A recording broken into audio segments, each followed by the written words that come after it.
Okay, thank you very much. Nice to hear from Dr. Priyanka. I think she has given a brief introduction about the natural capital accounting so that I don't have to spend on the basics of the natural capital accounting. So, the my talk is organized like this. I will talk about why natural capital accounting is required, the purpose, and what is the protocol we have to follow. Then why do we need to develop the green GDP? That is essentially to sustain the natural resources. I will highlight that, and also how it will bring down the fraudulent practices in the developmental projects.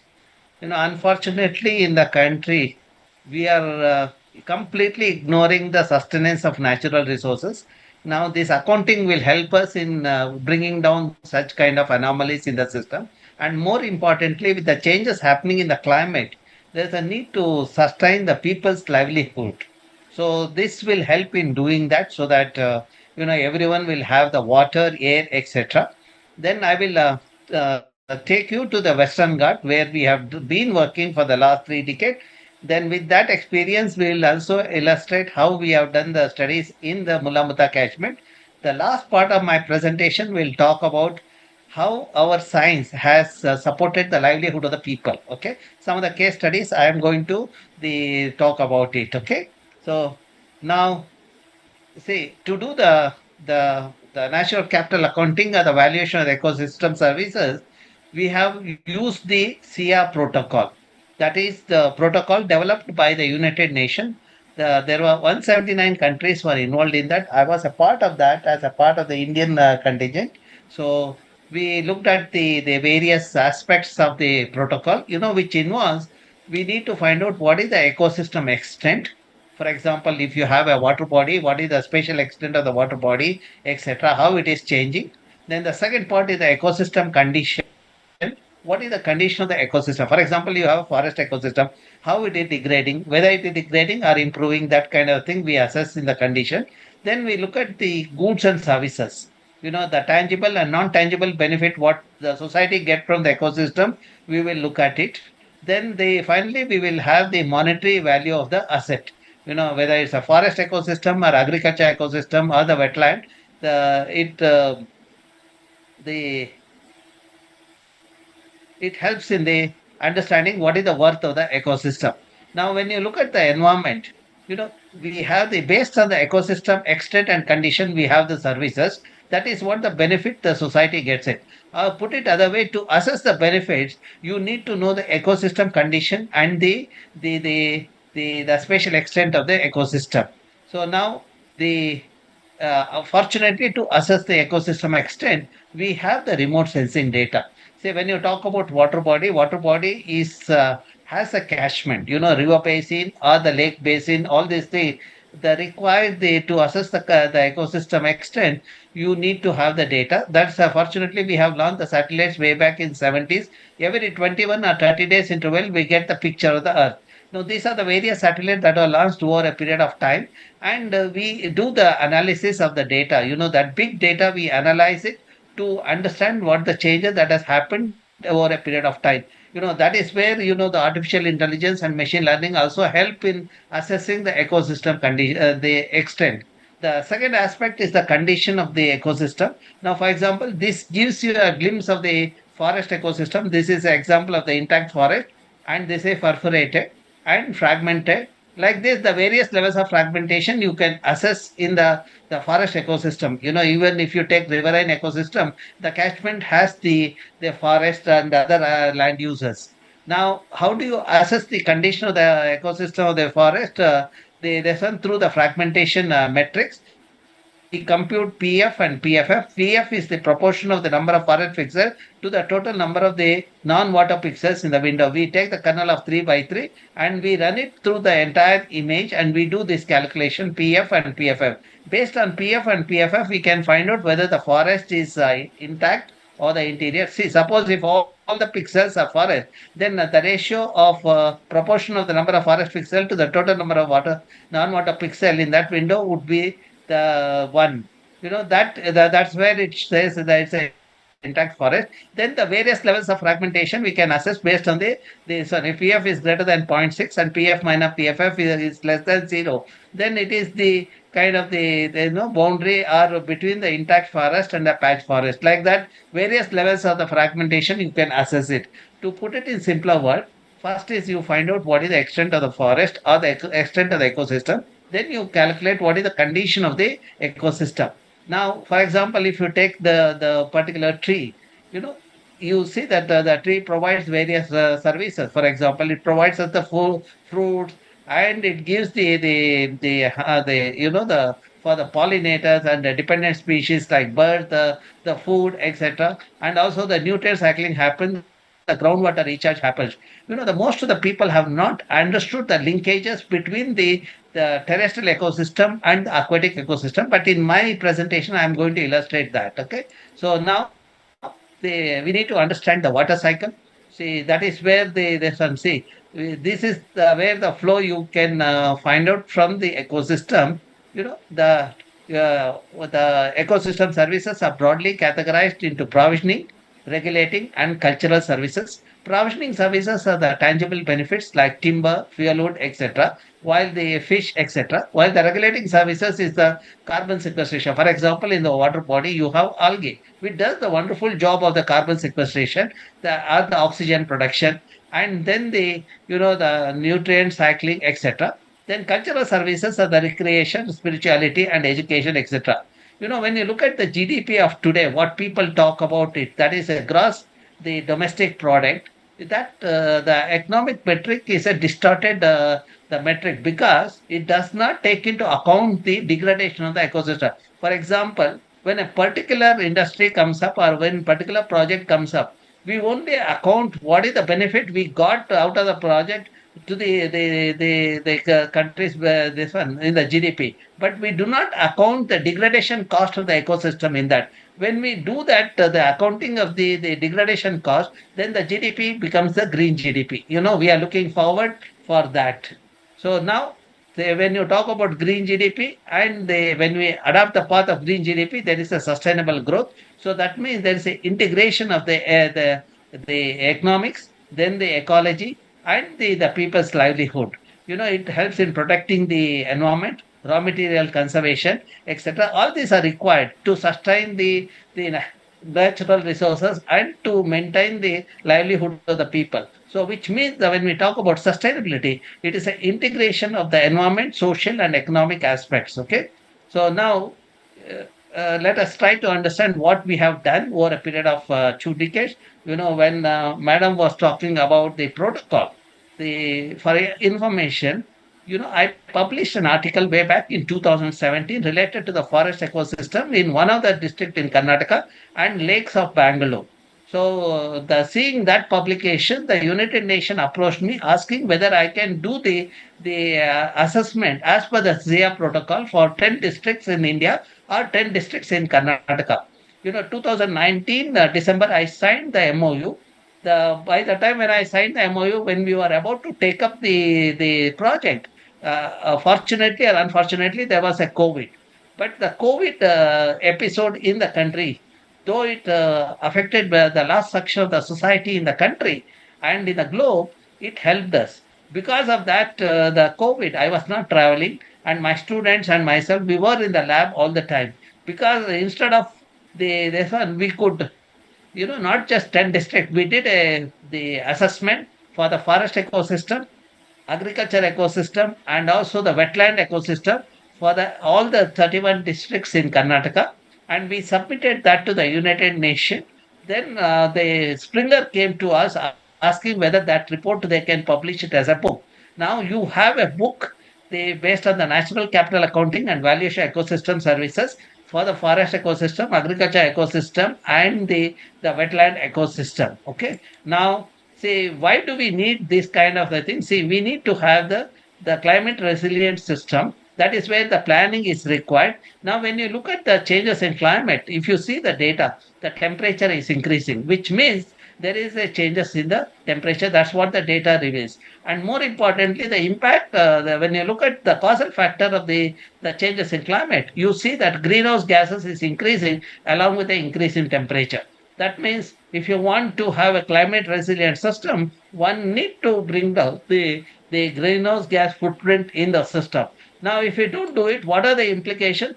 Our study shows that the disasters over a period of last 2 decades has increased, and also sea level is rising. Now, the other implication is that it is going to affect the food. Now, when you look at how it affects the food, look at the biological the system. For example, coral bleaching with a 1.5 degrees Celsius increase in temperature, we will lose about 70% of the corals, and by another 0.5 degrees Celsius, it shoots up to 99%. When you take about the other the insects, plants, and the vertebrate, we will lose six insects with the 1.5 degrees Celsius increase in temperature, eight the plants, and the four vertebrate. These are the endemic species. I am not referring to the insects like mosquito, etc. These are the insects, which does the pollinators like honeybee, etc. Now, with another zero point 0.5 degrees Celsius increase in temperature, we will lose 18 insects, 16 plants, and the 8 vertebrates. Now, the drought, we will about 350 million people going to be affected. With another zero point 0.5 degrees increase in temperature, it is going to be 410 million people.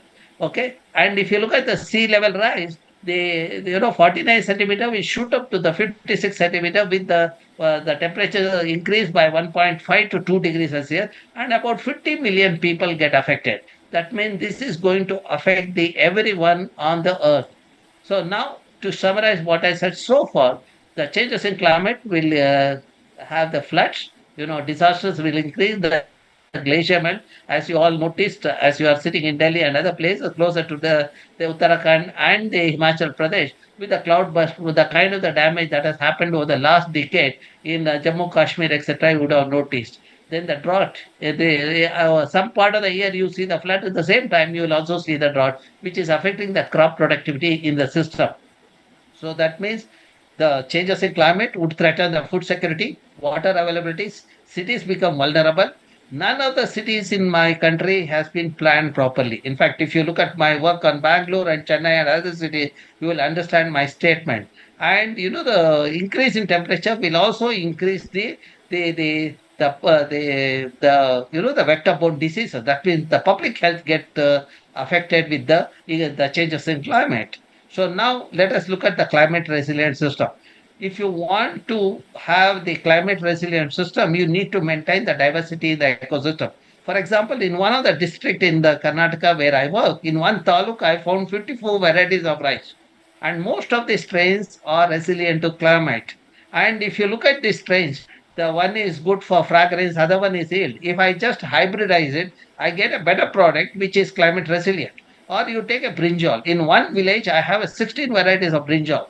The which has a fragrance and yield, etc., and pest resistance. Instead of hybridizing our indigenous strain, we are thinking of introducing the genetically modified crop in the country like India. That's an unfortunate thing that we should not do that. We need to have the climate resilient system. We should not think of the short term gain. We need to think about the long term sustainability of the resources in the system. Now, I will take you to the Western Ghats. The West, as you all know, we have only one Earth. As per our scriptures, there are 8 to 12 million species. Rigveda talks about 8 to 12 million species. It even talks about microorganisms. But as per the science, we have they estimated about 1.3 million species. Out of 1.3 million species, we know the biochemical component of the 15% of the species. The remaining 85% we do not know. Even before that, we are losing them. For example, the unfortunate decision in Aravalli and Western Ghats and Himalaya clearly shows that we are giving room for more and more degradation in the system. As you all know, since you are from Jalashakti and other places, the Western Ghat is the water tower of the southern India or peninsular India. Because of numerous water bodies in the Western Ghat, the entire the population in Deccan peninsular India, they have the food security and the water due to the water security. That means the diversity of life gives us the food, medicine, and immunity. Along with that, it sustains the water in the system.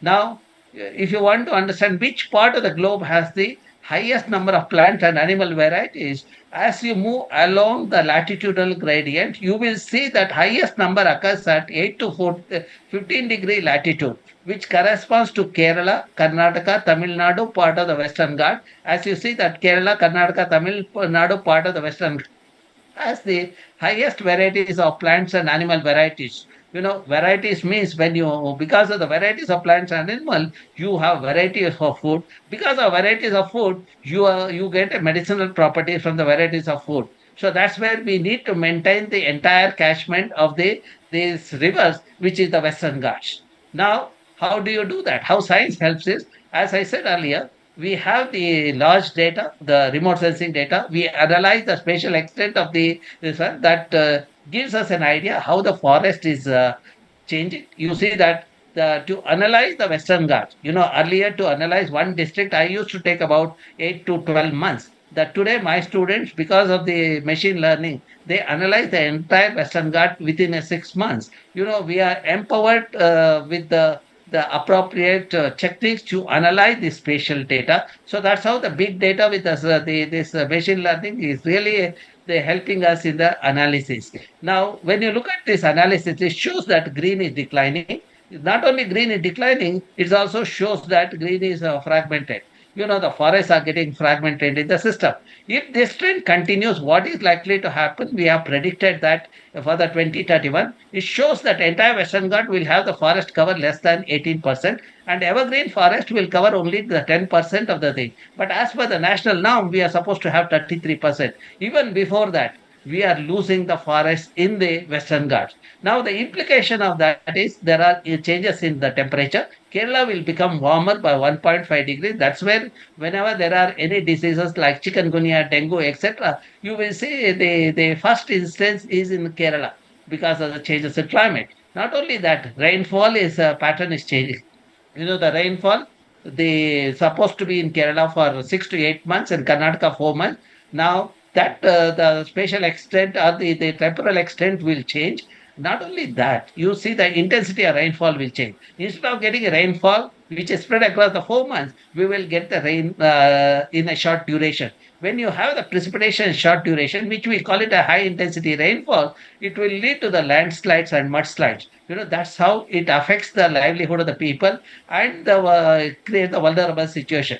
See, when we published this article way back in 2018, I had written a paragraph regarding the vulnerability in the system. I had said that Karnataka and Kerala will become vulnerable with the frequent floods and the landslide. As we had predicted in that paper, 2019, there was a landslides and mudslide because of the high intensity rainfall in the Kodagu in Karnataka and Kerala Wayanad district. Last year, again, that episode happened in the Wayanad of the Kerala. One village, 150 families were washed away because of the landslides and mudslides and the flooding in the region. By the disturbing the ecological fragility in the fragile region, we are making the situation more vulnerable, and that's where the people are getting affected with this senseless developmental activity happening in the ecologically fragile regions. So now let us see what is the services provided by the forest in the ecosystem. For example, if you look at the carbon, as you all know, which you have understood during your school day, that during photosynthesis, plants take away the carbon from the atmosphere, convert the carbon dioxide into oxygen. Because of that oxygen, we can breathe on the earth. All the people who are living on earth require the oxygen that is provided by the ecosystem, the forest, as well as the aquatic ecosystem. Now we have quantified how much carbon is stored in the above ground biomass, below ground biomass, and in the soil through our field investigation and this one, which amounts to about 1.23 million gigagram. And every year, about 37,000 gigagram of carbon gets sequestered. Now, if I assign the economic value to this, it works out to be 100 billion rupees or about $1.4 billion. Now, you might ask, what is the use of this value? See, when I take part in the delegation representing the country, we put forward the argument saying that Earth is only one, and the forest in India were sequestering the carbon that was emitted by the industrialized countries. And for the service provided by the forest in our country, the industrialized country have to pay our country this much amount. That gives you an idea how much the money they have to pay for the service provided by our ecosystem. Now, I'll move to the second part. the linkage between the catchment integrity and the livelihood of the people. And this is something very relevant to the people working in Jalashakti. You know, gives a picture of the region in the Western Ghat where I used to see a lot of water during the monsoon, but now during the same period, I don't have the water. In the name of development, we have lost the water. The way the landscape has changed, land cover has changed, it has affected the water availability in the region. Now, to demonstrate this, the whatever I have said just now, they carried out a hydrological investigation. We put the sensors in the underlying layers to find out how much rainwater get infiltrated when it rains in the region. We selected various catchment. One catchment dominated by native species forest, another dominated by monoculture plantation, third one with agriculture, the fourth one with the urban areas. Like that, we selected 32 the catchment, and we carried out the studies for 36 months to understand the seasonal variability as well as year to year variability. See, when you see the catchment dominated by native species forest, which are diverse, the roots are also diverse. When roots are diverse, the soil microorganisms are diverse and abundant. When the soil microorganisms are abundant, microbial activity in the soil is higher, which makes the soil permeable or the porous. That is evident from the bulk density, porosity, etc. And when the soil is porous, it allows the water to percolate and it fills this zone, which is a groundwater zone. Then it fills the vado zone. Now, during the monsoon period of 4 months, we have the rainfall, and the infiltration happens in the forested catchment to an extent of 68 to 70%. Now, after the monsoon, the water stored in the vado zone comes to the water body for the next 4 months. During monsoon, 4 months rain, the next 4 months because of the water stored in the vado zone, and during the summer, the water stored in the saturated zone come to the water body for the next 4 months, which we call it as base flow. Now, because of that, the water bodies are perennial with the 12 months of water. When we convert the landscape into the concrete jungles, as it happened in Bangalore, Hyderabad, etc., there is no percolation of water. That's where you notice the flooding happening in the region, and then subsequently, immediately after the monsoon, you will see the drought situation in the cities. So now, to summarize what I said so far, this is the catchment where the 12 months water is available. You see that green are the 8 months water is available. This is 6 months, and this is 4 months. These are based on the 36 months studies. Now, when you overlay the vegetation cover, you will see wherever native species forests are there, we have 12 months water. Wherever forests are fragmented, depending on the scale of fragmentation and intrusion of the monoculture plantation, we have 8 to 6 months of water. Where the forest cover is less than for the 30%, we have water only during the monsoon. Now, if you want to understand how much water gets infiltrated during the monsoon, wherever forests are there, about 68 to 70% of the rainfall get infiltrated. That is the water which is infiltrated or percolated in the underlying layer is the water available to us during the post-monsoon period. In this region where the forests are degraded in the name of development, only 28 to 30% of the rainfall get infiltrated. We also looked at the societal demand for the water. You see, the people require water for growing the agriculture, horticulture, livestock rearing, fish, etc. We accounted all those things. In a region where forests are there, demand for water is higher, but there is a sufficient water, which you see the green bar is much higher than the red bar. Whereas in this region where people have removed the forest in the name of development, there is a demand for water, but there is no water. So that is the price we are paying for the senseless, unplanned activity, developmental activities that is unfortunately is happening in the country over the last 7 decades. So now we published this article in the current science sometime in 2020.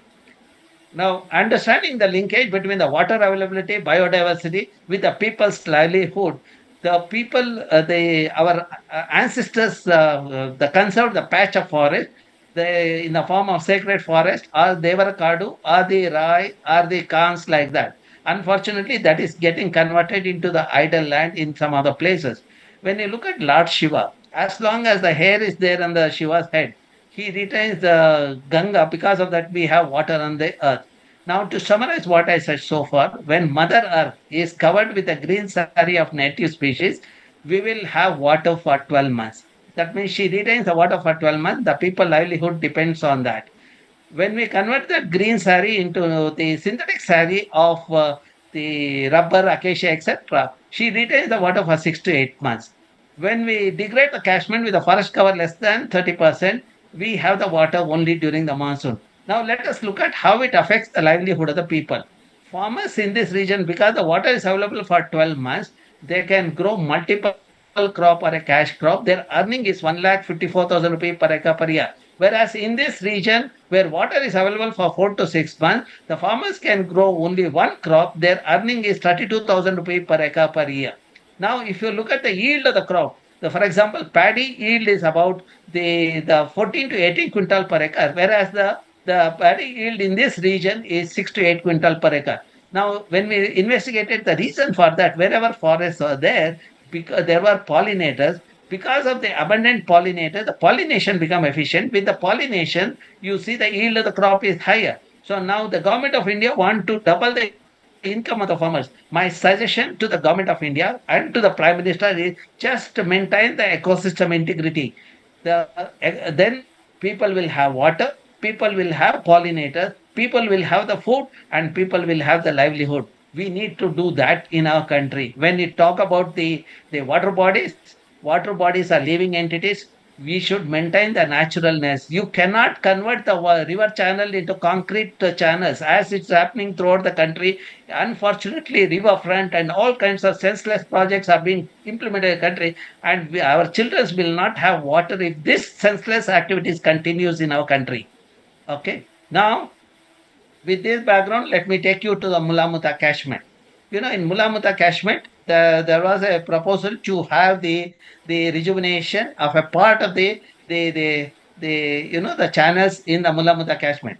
You cannot just study the catchment the partially.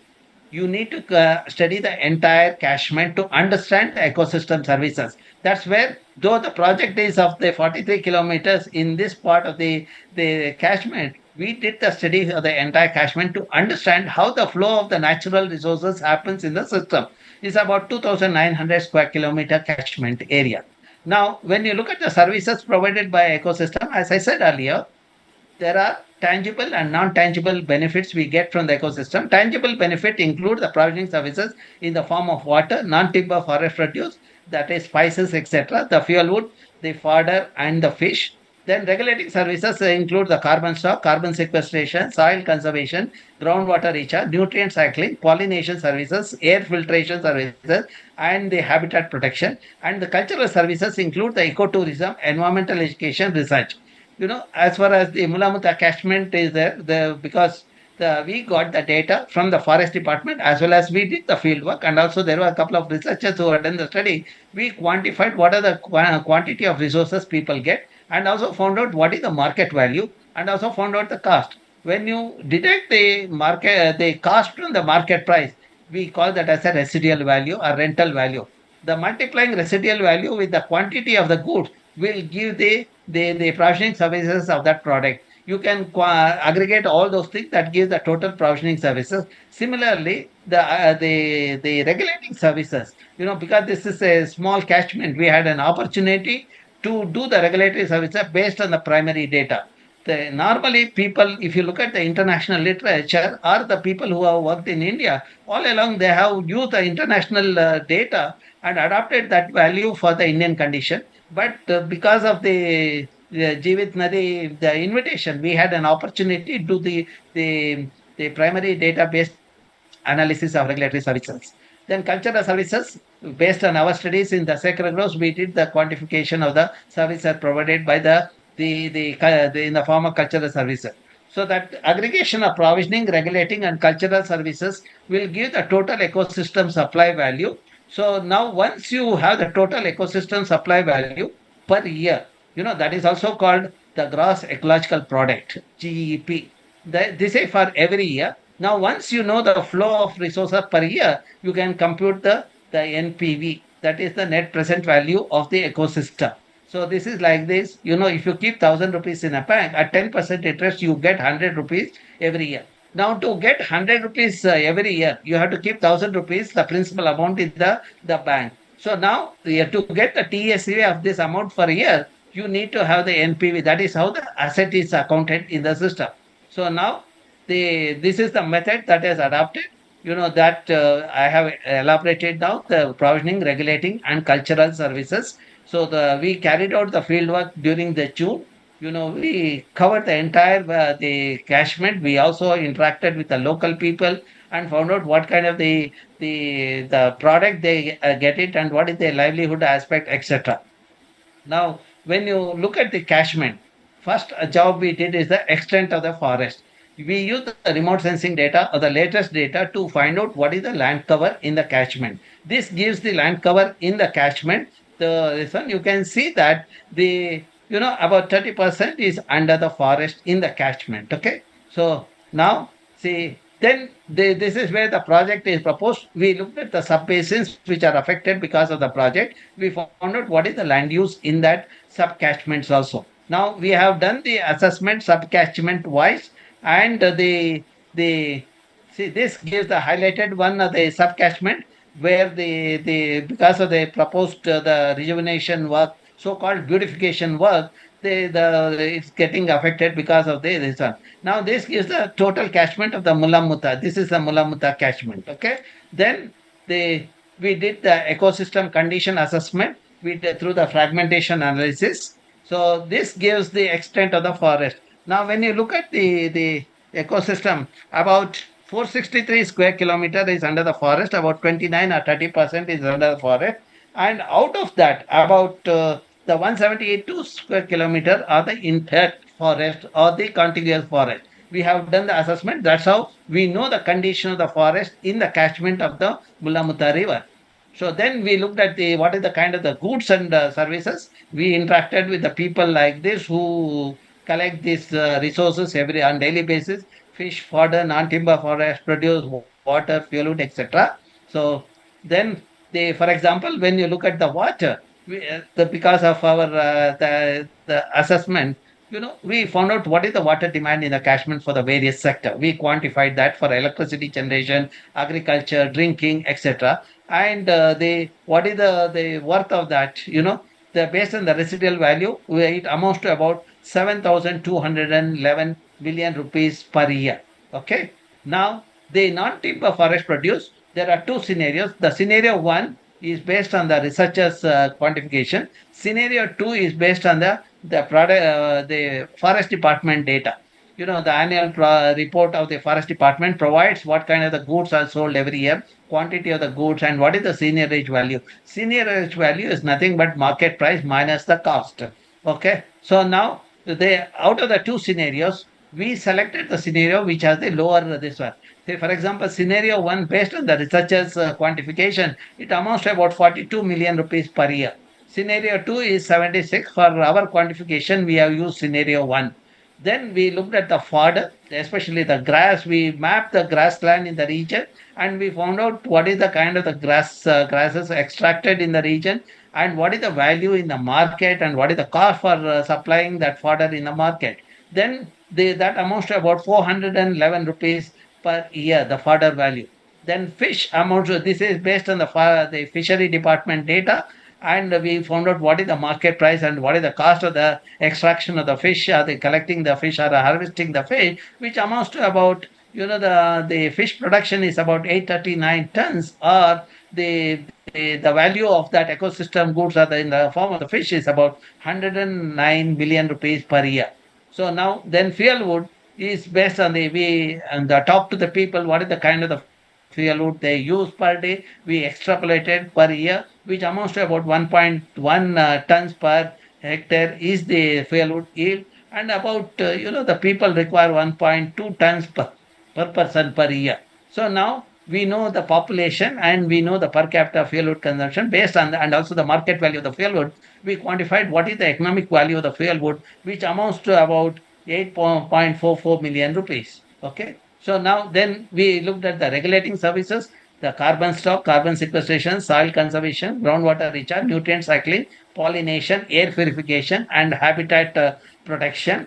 So now, for example, carbon stock, we did the field survey to measure the above ground biomass, below ground biomass, etc. So once there are two ways of assessing the carbon stock. One is through the destructive sampling. You cut the tree, weigh it, and assume that 47% of that is the carbon.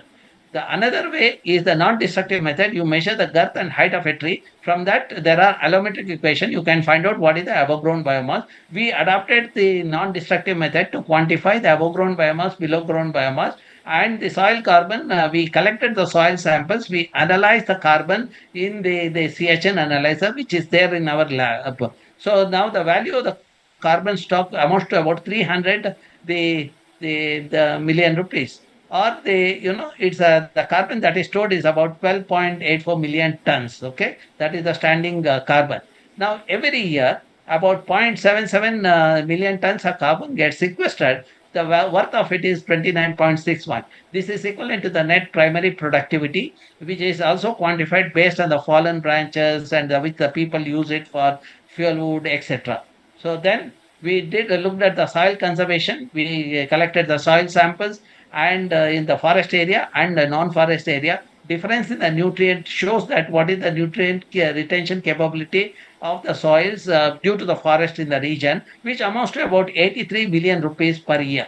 So then groundwater recharge amounts to about 1,495 the million rupees per year. About 5.28 million the TMC of water get recharged in these layers, as I described in my first part of my presentation. So then nutrient cycling amounts to about 100 million rupees per year.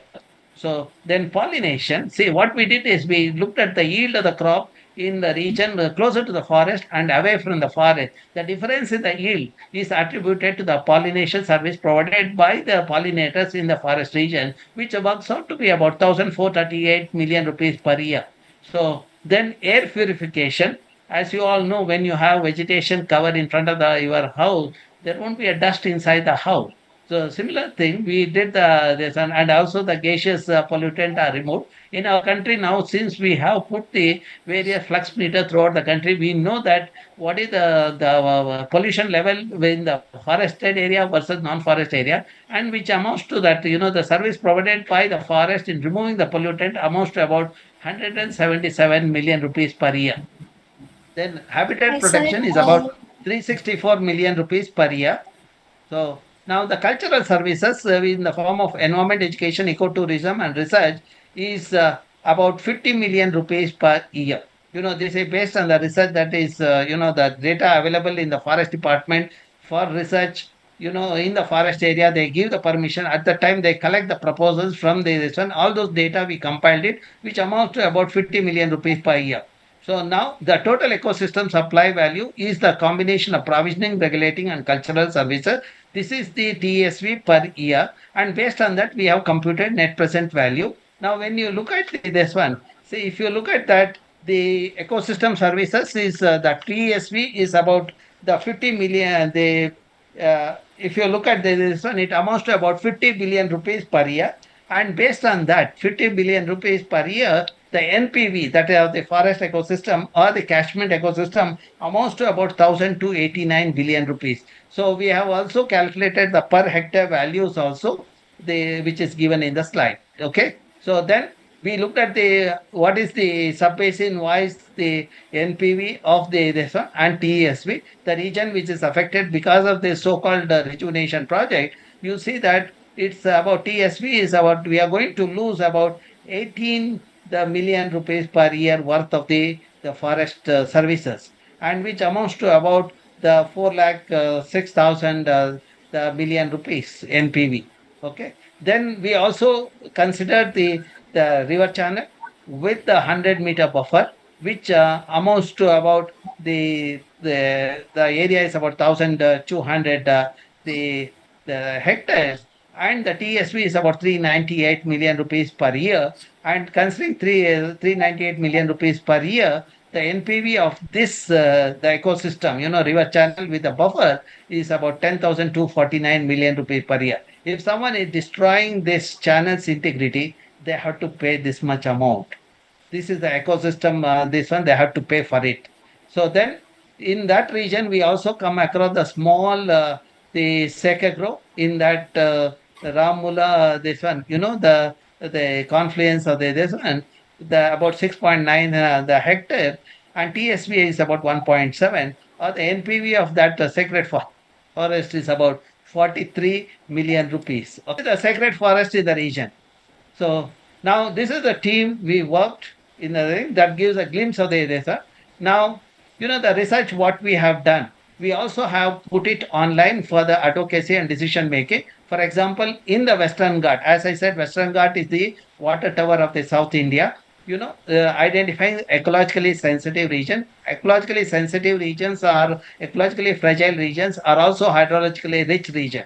You need to conserve that. As a hydrologist and as a people working in water sector, we need to identify the region which are ecologically sensitive, which is hydrologically rich. Now by this you can find out which are the villages sensitive, one, two, three, four, and you can choose the village and you can find out the ecological sensitive. That's how it helps in the decision making or the advocacy.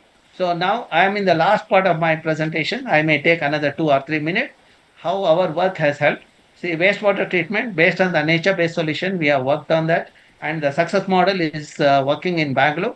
We have given how to have the water sustainability in Bangalore through the rainwater harvesting and the wastewater treatment, and maintain creating the water bodies in the region will also help.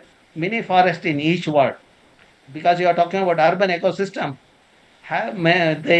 rejuvenating the lakes and maintaining the mini forest will ensure the water availability in the region. And whatever we have learned, we pass it on to the people through the environment education.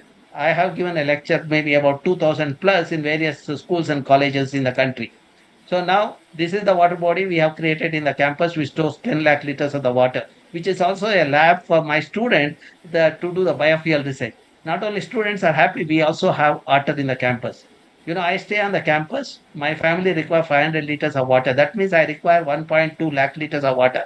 I'm putting back the 10 times that water in this water body. If we do that, every citizen does that. What they give back to the nature, the 10 times of what they consume, there won't be a water poverty in the country. And in the region, wherever the drier district, creating the water body and rejuvenating the water body through the desilting, we have solved the water problem. For example, Mula-Mutha faced a severe drought in 2014 and 15.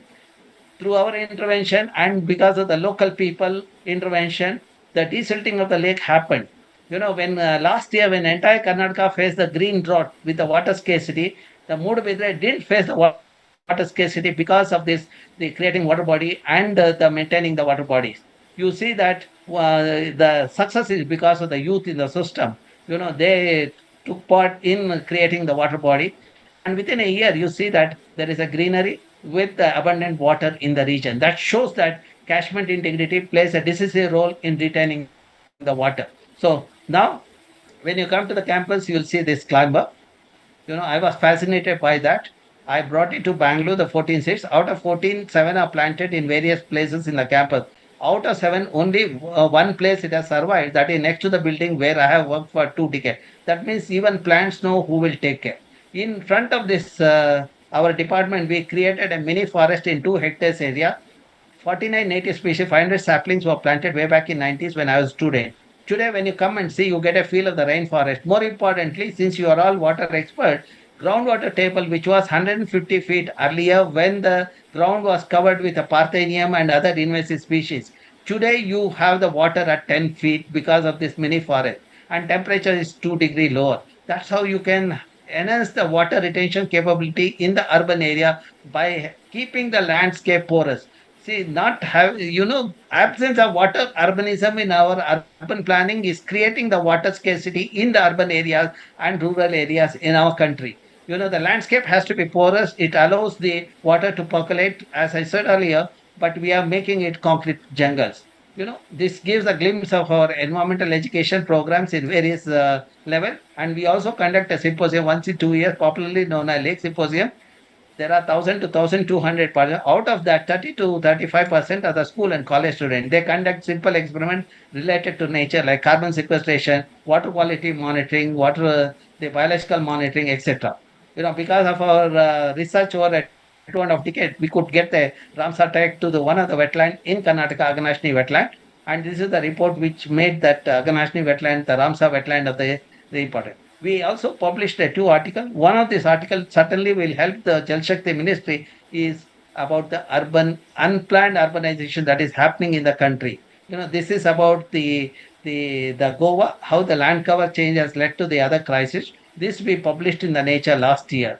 If you need more details, these are the portal, you get the details. You can write to me at this email ID. I do not use the mobile. And when you look at my website, it looks like this. All the thing, including Western Ghat Decision Support System, Bangalore Urban Information System, Bangalore Lake Information, which gives the details of all lakes in Bangalore based on our primary data. Okay, and you get all our publication at that, and even in YouTube you'll get my talks. Okay, see, agenda of my science is to sow the seeds of knowledge in the youngsters. When they have the environmental knowledge, they become sensible. When they are sensible, they'll be the responsible. That's what, when they are responsible, they become asset to the nation. That's what we are working towards, the having more and more sensible people in the system. So, and when they do a good job, there's a smile on everybody's face. Thank you very much for listening to me.